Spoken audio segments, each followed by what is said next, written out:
ফুটবলের এক মহাতারকা Cristiano Ronaldo মাঠে গোলের ঝড় তোলা এই মানুষটির জীবন শুধু ফুটবল দিয়েই ভরা নয়, মাঠের বাইরে তার প্রেম কাহিনী নিয়েও রয়েছে নানা ধরনের আলোচনার ঝড়। আজকের গল্প রোনালদোর প্রেম জীবন, বিপাশা বসু থেকে শুরু করে কিম কার্দাশিয়ান, তারপর অবশেষে জর্জিনাতে স্থিত। চলুন জেনে নেই সেই গল্প। রোনালদোর জীবনে প্রথম প্রেমের শুরুটা অবশ্য 2003 সালে। তখন মাত্র 18 বছরের এক তরুণ, যার নাম ক্রিস্টিয়ানো রোনালদো। খ্যাতি তখন আকাশ ছোঁয়নি। সে সময় তার জীবনে আসেন ব্রাজিলিয়ান মডেল জর্দানা জারদেল, সতীর্থ মারিও জারদেলের বোন। অনুষ্ঠানে, মাঠের গ্যালারিতে, সব জায়গাতেই দেখা যেত এই দুইজনকে। তবে সম্পর্কটা ছিল স্বল্পস্থায়ী। প্রথম প্রেমের সেই অধ্যায় বেশি দিন তাই টেকেনি। 2005 সালে রোনালদোর সঙ্গে প্রেমের আলোচনায় আসে পর্তুগিজ টিভি তারকা মের্সে রোমেরো। বয়সে 9 বছরের বড় এই নারী ছিলেন রোনালদোর জীবনের আলোচিত প্রেমিকাদের একজন। তবে ভৌগোলিক দূরত্ব, ইংল্যান্ড পর্তুগালের ফারাক ভেঙে দেয় সম্পর্কের ভিত। বছরখানেক আগেও অবশ্য মের্সে বলছিলেন, রোনালদোর সঙ্গে আমার সময় ছিল রঙিন, জীবনের সবচেয়ে সুন্দর স্মৃতিগুলোর একটি। এর পরের অধ্যায়টা অবশ্য শুরু হয় জেমা অ্যাটকিনসনের সঙ্গে। রোনালদো অবশ্য তখন মাঠের পারফরমেন্সের কারণে দ্রুত এগুচ্ছিলেন খ্যাতির সিঁড়ি বেয়ে। 2006 সালে তার নাম জড়ায় বিগ ব্রাদার খ্যাত ইমোগেন টমাসের সঙ্গে। 2007 সালে প্রেমের মঞ্চে এলেন অভিনেত্রী জেমা অ্যাটকিনসন। ইংল্যান্ডের পত্রপত্রিকায় প্রতিদিন তাদের ছবি, তাদের গল্প। সেই একই বছরে অবশ্য আরেকটি চমকপ্রদ ঘটনা ঘটে। বলিউড অভিনেত্রী বিপাশা বসুর সঙ্গে লিসবনের মঞ্চে চুমুর ছবি ভাইরাল হয়ে যায়। বিশ্বজুড়ে সেটি শিরোনাম হয়।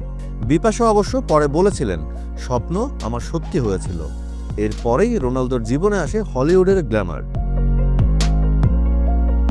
2009 সাল, রোনালদো তখন রিয়াল মাদ্রিদে যোগ দিয়েছেন। সে সময় তাকে দেখা যেত আলোচিত নাম প্যারিস হিলটনের সঙ্গে। লস অ্যাঞ্জেলসের পার্টি, নাইট ক্লাব, মিডিয়ার হুল্লোড়। তবে হিলটনের ভাষায়, সে একজন ভালো বন্ধু, দুর্দান্ত অ্যাথলেট, কিন্তু আমি শুধু ফুটবলার আর স্ত্রী হতে চাইনি। এরপরেই অবশ্য বিশ্ব চমকে যায় রোনালদোর নতুন প্রেমিকার নাম শুনে। কারণ বিশ্বসেরা ফুটবলারের সঙ্গে কিম কার্দাশিয়ান প্রেম করছেন, এমন খবরে তো চমকানোটাই স্বাভাবিক।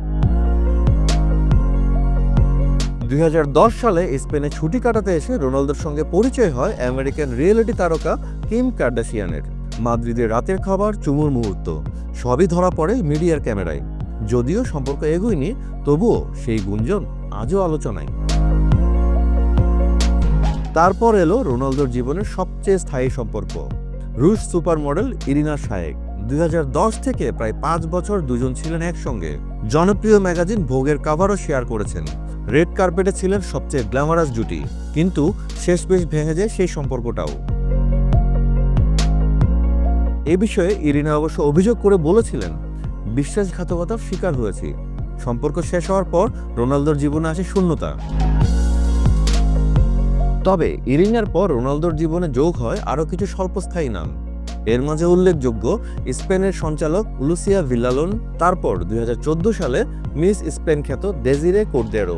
কিন্তু সেগুলো ছিল ক্ষণস্থায়ী। তারপর এলেন সেই নারী যিনি থামালেন সব ঝড়। 2016 সালে গুচির এক দোকানে রোনালদোর সঙ্গে পরিচয় হয় আর্জেন্টাইন মেয়ে জর্জিনা রদ্রিগেজের। আর এরপর রোনালদোর জীবনের অঙ্গ হয়ে ওঠে জর্জিনা, আজ তার সন্তানের মা, তার ঘর সংসারের সঙ্গী। 9 বছরের প্রেম শেষে অবশেষে জর্জিনার আঙ্গুলে বিয়ের আংটি। রোনালদোর প্রেম কাহিনী যেন এক সিনেমা। তারকাদের মিছিল, আলো ঝলমলে সম্পর্ক, ভাঙা গড়ার গল্প, আর সবশেষে স্থায়ী আশ্রয় জর্জিনা। ফুটবলের মাঠে যেমন কিংবদন্তি হয়ে উঠেছেন ক্রিস্টিয়ানো রোনালদো, জীবনের মঞ্চেও তার গল্প রঙিন, নাটকীয় এবং অনন্য। ফুটবল মাঠের তারকা রোনালদোর ব্যক্তি জীবনের প্রেমের গল্প কেমন লাগলো? মতামত জানাতে পারেন কমেন্টে। ফুটবলের সব আপডেট, বিশ্লেষণ আর ইনসাইড নিউজ পেতে সঙ্গে থাকুন বাংলা ফ্লোয়ের। লাইক দিন, শেয়ার করুন আর বাংলা ফ্লো ইউটিউব চ্যানেলটি সাবস্ক্রাইব করে সংযুক্ত থাকুন। পাশাপাশি সংযুক্ত থাকতে পারেন ফেসবুক, ইনস্টাগ্রাম ও টিকটকেও।